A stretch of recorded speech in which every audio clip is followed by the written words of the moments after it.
First, I want to thank Linda for the opportunity to come up here and speak to you people today. It's an honor. It's certainly not a path that I ever thought my life would take. Standing, in a room talking to, patients, physicians, caregivers, health workers about asbestos and mesothelioma, but things don't turn out the way you expected. A little bit about myself. I was diagnosed with peritoneal mesothelioma August 23rd of 2006. I'd gone to my doctor with what I thought at the time to be minor digestive issues, and within a couple of weeks I had a full hysterectomy and was diagnosed with mesothelioma. Told to put my affairs in order and to go home and make myself comfortable. They offered me in St. Louis palliative care, and that was about it. I had surgery in 2006. I had surgery in January 2007 in Manhattan with a heated chemotherapy infusion.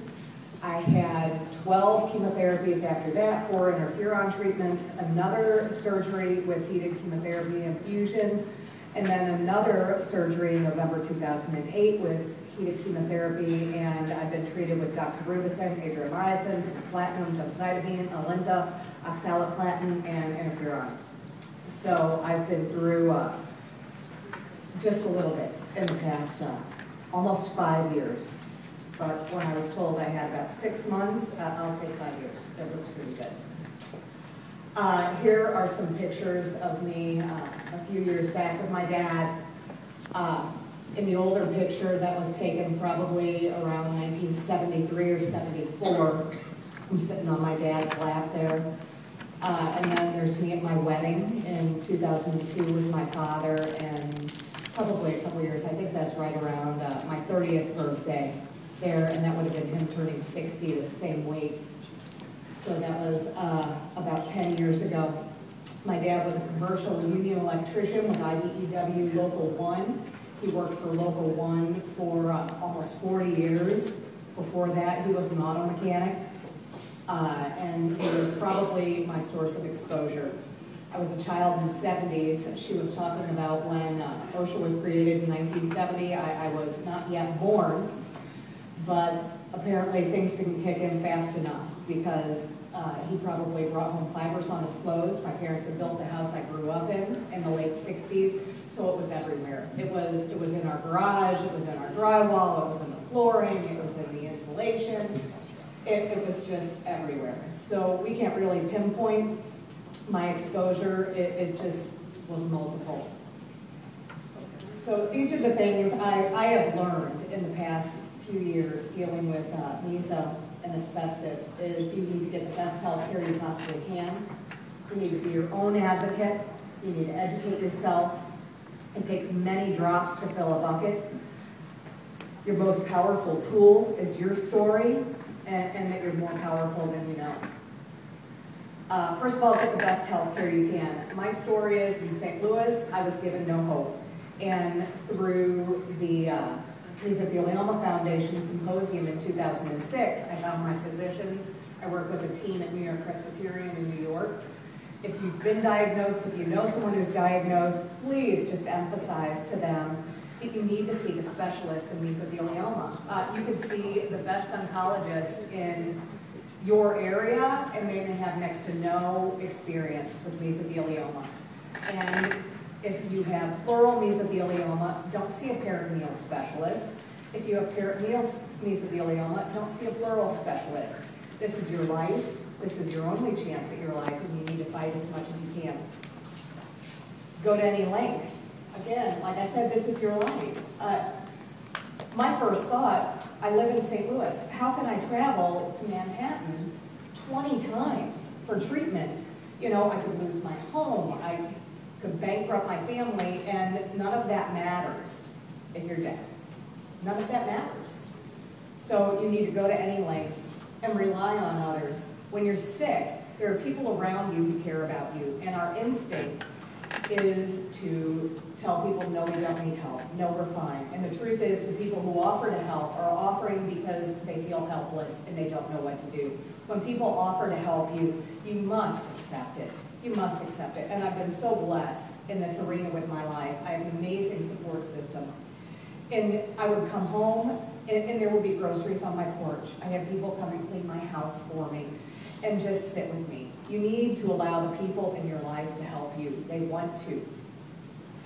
Also, don't ignore your mental health. Cancer diagnosis often comes with depression and sometimes post-traumatic stress disorder. And it can't be ignored. It can't be ignored because it will drag you down like nothing else. I think your attitude as you're going through a cancer diagnosis and cancer treatment is of the utmost importance. And it's something that a lot of medical professionals don't deal with, will minimize. I think sometimes they get tunnel vision on the aspects that they deal with, the oncologists, the surgeons, and that's fine. That's their job, is to focus on that. But as your own advocate, you need to focus on your mental health as well. And you may need depression treatment. I certainly did. Please seek help from the mental health professionals as well. Be your own advocate. This goes along with healthcare. Don't be intimidated by your doctor. I know many people that have allowed their diagnosis to go too far because they're intimidated by their local oncologist and they don't really know any better. Ask questions. If you don't understand your treatment, ask about it. And always, again, seek the advice of a specialist. Get a second opinion. Get a third opinion. Get an attorney. This is something that Linda and I have spoken about a little bit, is there are reputable attorneys and there are unreputable attorneys. Investigate. Please investigate. If you go on the internet and you type in mesothelioma, you type in asbestos, you're inundated with all these websites, many of which are run by attorneys.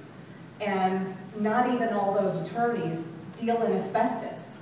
They're trying to get clients, they're trying to farm clients to shave a little bit off the top. Find an attorney who is reputable, who deals in asbestos litigation, and ideally one who gives back. There are attorneys that give back great amounts to the community to fight asbestos litigation, to help mesothelioma patients. Be selective. Be selective. And also, something she and I talked about, if you're on one of these mesothelioma or asbestos sites, if you're on Facebook, if you're on Twitter, be discreet with your information. There are defense attorneys that prowl these lines, and anything you say can be misconstrued or used against you if you're going through asbestos litigation. Anything you say can be thrown up against you in a deposition or something like that. Something you said off the cuff can be used at a later date. So please be discreet with your information. And also, along the lines of being your own advocate, fight with your insurance. Your insurance providers are taught to not pay. They want to fight you every step of the way. They want to tell you you can't leave to get treatment. They want to tell you that treatments aren't covered and you need to fight with them. And you need to argue with them. And if they send you a bill that you think is out of line, don't pay it. Call them. Argue with them. They're not going to do anything for a while. Send it through again. Every single time I tell my insurance we have the same fight on every single PET scan bill, and I tell them, send it again. I'm not paying it. Well, your insurance turned it down. Send it again. I'm not paying it. Send it 3 times. I don't care. You know, we have our responsibilities, but we also need to make sure that the others that are responsible take their responsibility for the actions as well. Educate yourself about your disease, about your case, about your exposure, about your health care coverage, about your legal case, and about asbestos, which is why we're all here today. Where do they still use it? Where the ban stands in Congress, how prevalent is asbestos in your area? And about your legislators, the people who represent you in the House, in Congress.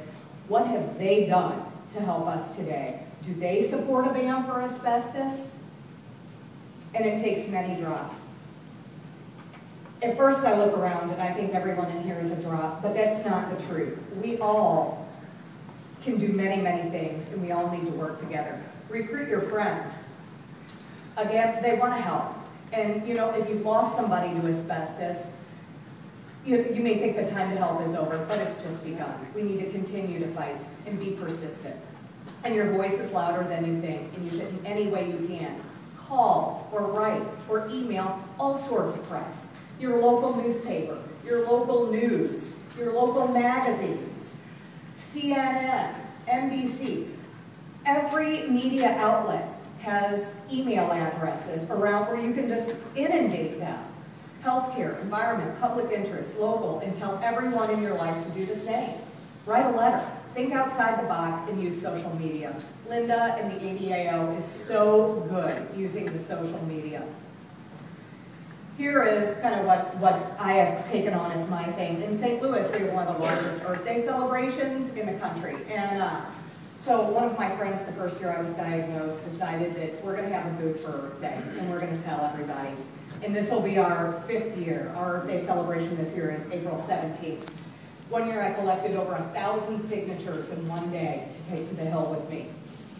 And I gather information from everywhere. I fund it with my own money, and I get information from Linda, I get information from the Meso Foundation, I research and get information from OSHA, from the NIH, and I just lay it out there and tell everybody I hear my story and where asbestos stands, because people don't know. People think asbestos is banned. If you look, sitting with me there is me and my daughter, and I wore a t-shirt that year that said, I have mesothelioma.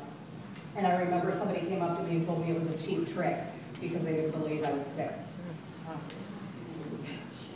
Which leads us to your most powerful tool is your story. And I told them, tell your story, tell it often to as many people that will listen, and tell your friends to do the same. I know it's uncomfortable to get out there and throw your life out there, but that's what we need to do.